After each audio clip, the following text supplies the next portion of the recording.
আসসালামু আলাইকুম। নিনাস কিচেনে আপনাদের স্বাগত জানাচ্ছি।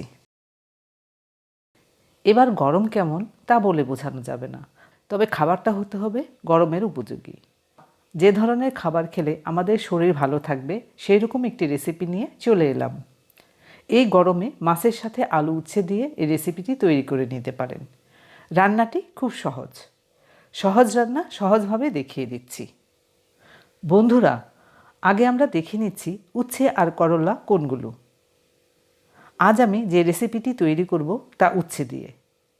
এগুলো হলো উচ্ছে, করলা হলো বেশ বড়, তবে উচ্ছে আরও ছোট ছোটও পাওয়া যায়। আলুও নিয়েছি সেই রকম ছোট।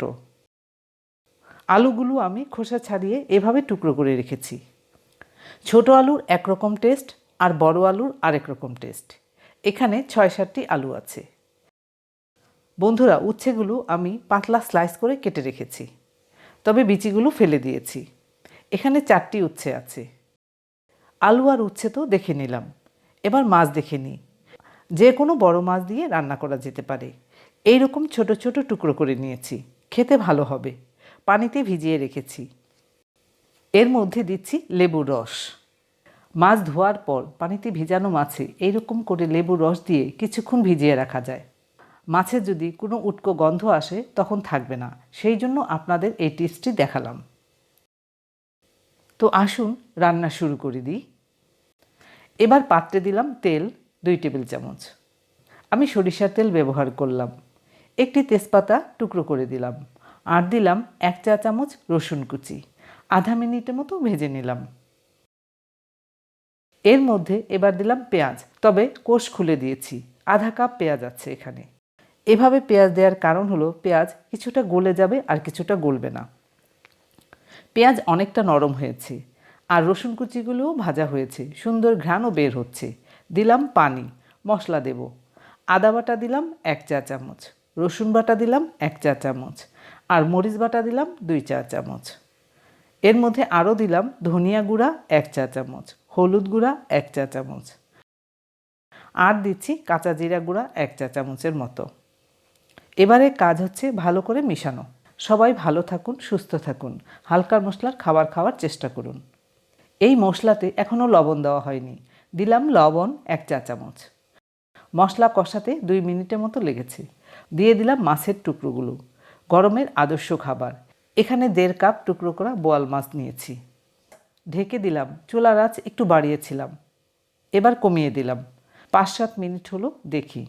অনেকটা হয়েছে, দেখতে পাচ্ছি আরও কিছুক্ষণ হবে। দেখুন বন্ধুরা, এবার মাছ কষানো হয়েছে। খুব মজার ঘ্রাণ পাচ্ছি। মাছগুলো উঠিয়ে নিচ্ছি। এবার এই মশলাতে দিয়ে দিলাম আলুর টুকরোগুলো। মশলাতে মিশিয়ে আবারও ঢেকে দিলাম 5 মিনিটের জন্য। আলু কাটার উপরও আলুর টেস্ট নির্ভর করে। আলু কষানো হয়েছে মশলার সাথে। 1.5 কাপ পানি দিলাম। এভাবে আলু কেটে নেওয়াতে সেদ্ধ হতে সময় লাগবে না। ঢেকে রেখেছিলাম। আলু সেদ্ধ হয়েছে। এবার দিয়ে দিলাম কষানো মাছ। আমার এই রেসিপিটি ঝোল হবে না, মাখা মাখা হবে। দিচ্ছি বিক্রমপুরের শাক বাটা 1 চা চামচ, তবে এর পরিবর্তে আপনারা ভাজা জিরা গুঁড়োও দিতে পারেন 1 চা চামচ। শাক বাটা তো ভালো করে মিশালাম মাছের সাথে। এবার উচ্ছের টুকরোগুলো ছড়িয়ে দিলাম। এর উপরে আবার দিলাম 3-4টি কাঁচামরিচ। আর নাড়তে হবে না, এভাবেই থাকবে।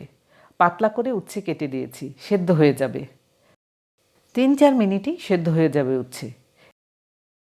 3-4 মিনিট হয়েছে, উচ্ছে রান্না হয়েছে। আর উচ্ছে সেদ্ধ হয়েছে কিনা দেখিয়ে দিচ্ছি।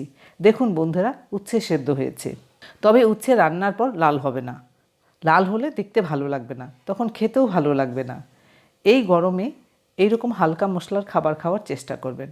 উচ্ছে এইরকম সবুজ রান্না হলে দেখতেও যেমন ভালো লাগবে, খেতেও তেমনি ভালো হবে। আমাদের রান্না হয়ে গেল বড় মাছের টুকরো দিয়ে আলু উচ্ছের মাখা রেসিপি। ধন্যবাদ সবাইকে আমার ভিডিওটি দেখার জন্য।